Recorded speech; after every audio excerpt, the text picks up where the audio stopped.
Hello friends, நம்ம இன்றைக்கி ration கடை துவரம் பருப்பில் வடை எப்படி செய்யறதுன்னு பார்க்க போகிறோம். அதுக்கு நான் 2 டம்ளர் ரேஷன் பருப்பு, 2 ஸ்பூன் வெள்ளுளுந்தை வாஷ் பண்ணி 2 மணி நேரம் ஊற வச்சுக்கிறேன். பெரிய வெங்காயத்தை பொடி பொடியாக நறுக்கி வச்சுருக்கிறேன்.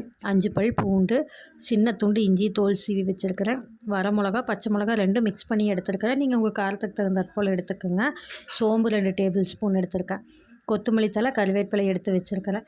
நான் கிரைண்டரில் அரைக்கலை, நீங்கள் மிக்சியில் வேணாலும் அரைச்சிக்கலாம். கிரைண்டரில் பூண்டு, இஞ்சி, சோம்பு எல்லாம் போட்டு, பச்சை மிளகாய் எல்லாம் போட்டு நைஸாக அரைச்சதுக்கப்புறம் நம்ம ஊற வச்சுருக்கிற பருப்பை தண்ணி பூரா வடிச்சிட்டு போட்டு நல்லா கொரகொரப்பாக அரைச்சிக்கலாம்.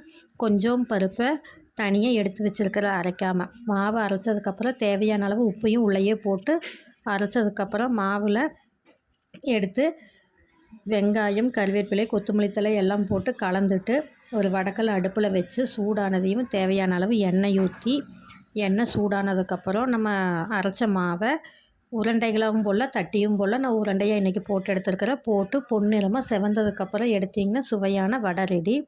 இது ஈவினிங் டைமில் குழந்தைங்களுக்கு ஸ்நாக்ஸாக செஞ்சு கொடுக்கலாம். நல்லா விரும்பி சாப்பிடுவாங்க.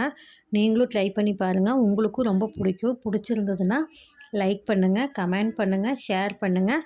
வித்யாமதி சேனலை சப்ஸ்கிரைப் பண்ணுங்கள். Thank you friends.